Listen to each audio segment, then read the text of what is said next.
Argentina now has a new president. Mauricio Macri has sworn in after winning 51% of the vote in last month's general elections. Many South American heads of state were in Buenos Aires for the ceremony as the center-right government takes power and is likely to bring in many changes soon. Joe Richards reports.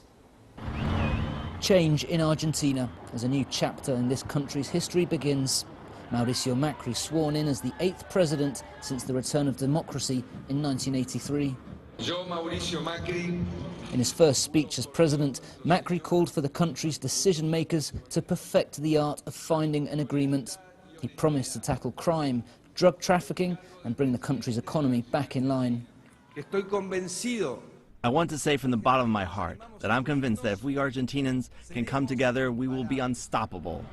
The conservative president and son of a businessman, Macri represents a major change in leadership for the country. Many of his supporters say they're tired of 12 years of Kirchner governments. These 3 university students support Macri. They're hoping for more transparency and say the country does not have reliable statistics about poverty or inflation. It has been an acrimonious transition worthy of a soap opera. Macri filed an injunction to confirm the exact time of the end of Cristina Fernández de Kirchner's presidency. And as a result, neither the outgoing president nor her party's deputies attended the ceremony at Congress. Macri does not have a majority in Congress, and the outgoing government still commands strong support. This school teacher told us that many people still support Fernández de Kirchner. They're afraid of new policies that may increase unemployment and public debt.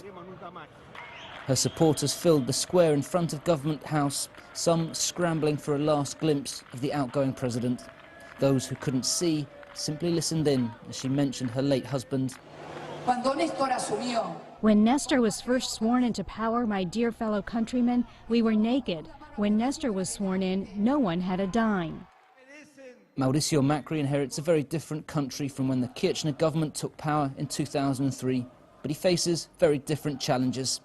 A traditional dance in front of his supporters on the day he made history before the hard work begins on Friday.